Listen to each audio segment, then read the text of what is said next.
Hello, my friends. It is day 136, and we're reading Psalms 3, 4, 12, 13, 28, and 55. But before we get into today's recap, I want to thank you for taking a moment to check out this video. Hopefully, you're finding the yearly Bible reading program an incredible enjoyment and a tremendous blessing to you in your life. I pray that you have found the feedback to be even more beneficial. If you have not yet accepted the invitation, it's not too late. You can check out the description box below, and there you'll find a link that will take you directly to the YouVersion Bible app, where you can be a part of a number of individuals reading the Bible every single day and leaving feedback on the things they're learning. And I believe it will be a tremendous blessing to you, as I know it will be a tremendous blessing to us. So here we are. We're back in the Psalms. And as you can tell, our pattern continues. We are reading the story of David, and it requires us in many respects to be deeply enriched with the Psalms. And I've been loving the last few weeks because we've been able to see just the value of the Psalms. I'm actually reading another book about the temple and the city of Jerusalem, and just the Old Testament idea of worship. And one of the things that it pointed out was the way in which the Psalms talk about the temple, about worship, about the city of Jerusalem. It's filled with a lot of great content that shows us how important and how valuable this place was. Now, that's a sidebar, but I think the point there is to show just how incredibly insightful the book of Psalms is to worship, and the life that one lives when they recognize the existence and the involvement of God in everyday life. And so I want to say this because I don't know if I ever broke this down, but when you think about the Psalms, there are a variety of types of writings, a variety of genres. And you have really about 7 different types. You have lament, you have praise, you have hymn, you have trusting Psalms, you have Psalms that talks about the royalty of God, you have wisdom Psalms, and then you have thanksgiving Psalms. Out of all the Psalms that are in the book, book of Psalm, the most that we find is a sort of lament. And so if you read through the book of Psalms and it feels like it's kind of doom and gloom, well, in many instances it is, because most of the Psalms, a great portion of them, which is about 59 of them, are all dedicated to just lamenting. And so that's over a third of the Psalms are expressing the sorrow and the pain that individuals are experiencing in a variety of ways.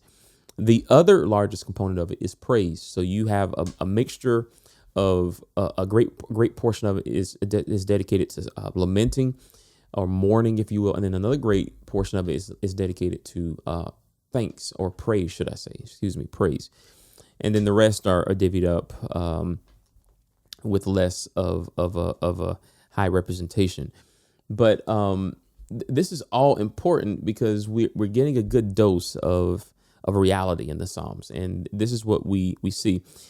One of the examples of that is in chapter 3. In our reading this week, we were able to see that there was an instance yesterday where Absalom and David were at odds. They were, not agreeing, obviously, due to what Absalom did. And then there's this situation where he's really trying to take the kingdom. He's trying to subtly take the kingdom away from his father. And of course, in typical fashion, David writes about these things. And Psalm chapter 3 is a direct reference to the experience that he had whenever he fled from his son Absalom. And he says in verse 1, "O Lord, I have so many enemies, so many are against me, so many are saying God will never rescue him." But I love this text. It says, "But you, O Lord, are a shield around me. You are my glory, the one who holds my head high." I love the old King James Version where it says, "Thou, O Lord, are a shield for me, my glory and the lifter of my head." It's a beautiful line. There's a song that is very popular, and that's why I remember it so well, because it's just such a beautiful, poetic line demonstrating how God not only protects, but he lifts David's spirits in this situation so that he won't be overcome by trouble. And then you have chapter 4, where there's an 8-stringed instrument accompanying this particular psalm, and it's written by David. And one would consider an 8-string instrument, which today, a lyre or harp would have maybe like 47 strings. In this time, many people felt that a 8-string instrument would have been a lyre or a harp. And so when we hear or see 8-string instrument, just think a harp.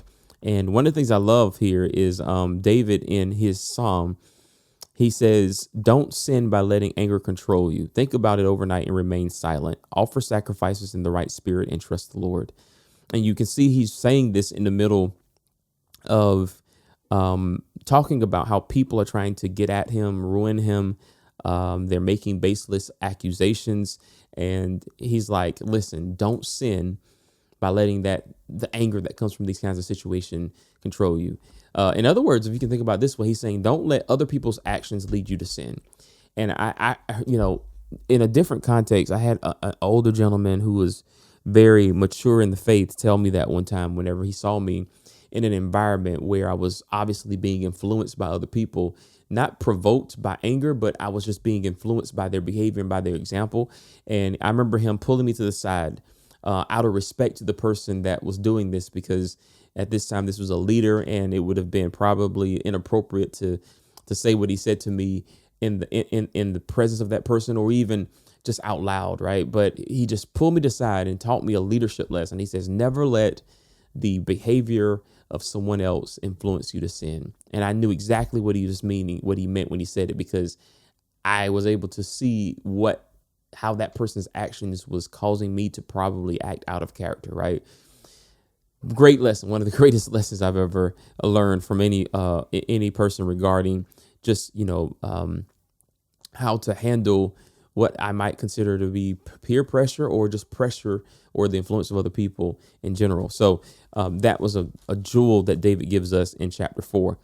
He writes another psalm in chapter 12 that is to be accompanied by this 8-string instrument, which could possibly be a harp.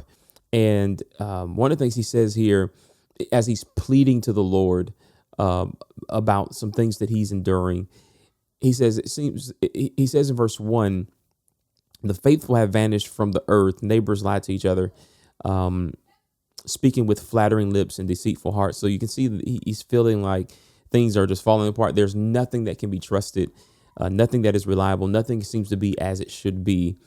And he's appealing to the Lord, and he gives this response that the Lord gives to him in response to what he's observing. In verse 5, it says, I have seen violence done to the helpless, and I have heard the groans of the poor.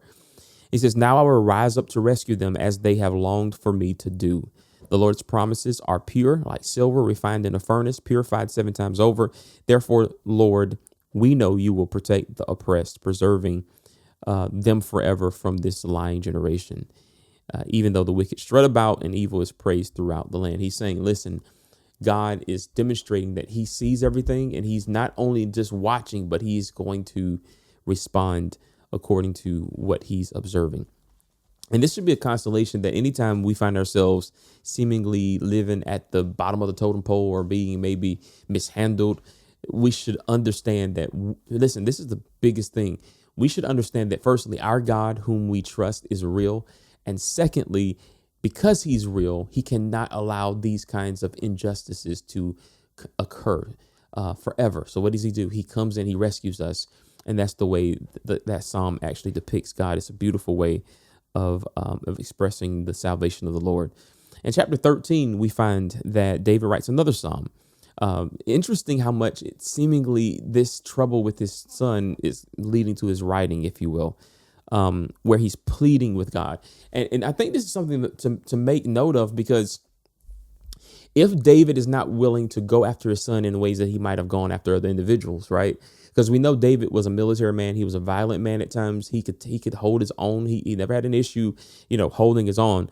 But when we see in chapters in this day's reading, after what's happening with his son, it seems as though he's putting himself in a predicament where he's not willing to attack his son the way he would perhaps a stranger or someone that is considered a true enemy. So what is a natural thing to do? Well, it is to go to God, right? It's to appeal to God. And I hope today we can take a lesson from David's book in this portion of his life, that when we find ourselves opposed by individuals, that we take those matters to God instead of taking them into our own hands as we probably could. We take those matters to God and we leave them up to him, and we watch him deliver us from all those struggles. And this is what we find in chapter 13. We also find it in other chapters regarding this situation. We see it in chapter 28, where David is definitely depending on the Lord to bring him through. He's praying to the Lord as the chapter begins, and then he's praising God for what he is going to do. And so this is a characteristic of David that's very familiar to us. And then lastly, we read chapter 55. And in chapter 55, another psalm written to be accompanied by an 8-string instrument, which is perhaps the harp. And we see David appealing to the Lord once more. But one thing I love about this chapter is verse 22, where it says, "Give your burdens to the Lord, and he will take care of you. He will not permit the godly to slip and fall." He says this in chapter 55, verse 22. And I wanted to read that because it sounds a lot like what we read in Jesus's message. And I think it's Matthew chapter 11, where Jesus says, "Come upon me, all you who are weary and heavy laden, I will give you rest. Take my yoke upon you. Learn of me. My yoke is easy. My burden is light." And this points us into the direction of what we find in Peter's letter to the church in Asia, where he says, "Casting all your cares upon the Lord, for he cares for you." I think whenever we read these passages, this is what both Jesus and Peter have in mind, what we read here in David's psalm. I think this is their way of implying the Psalms, or at least thinking of the Psalms, and then bringing them into their own lives to show how one can be delivered if they just give their burdens to the Lord. All right. So remember, the Bible that the New Testament writers are reading is the Old Testament. And so it is their reference point. It is their reference book. And we find a lot of allusions and implications just from the Old Testament alone that informs us of what the New Testament writers were thinking as they were inspired by God. All right. So a lot to hold on to, a lot to read. We got a lot going on, guys. So let's keep on reading. Let's keep on going forward. Let me know what you're thinking, what you're learning in the description box below. And I believe we'll all be tremendously blessed by it. But until next time, thank you for watching. Take care. God bless. And remember, live by the word.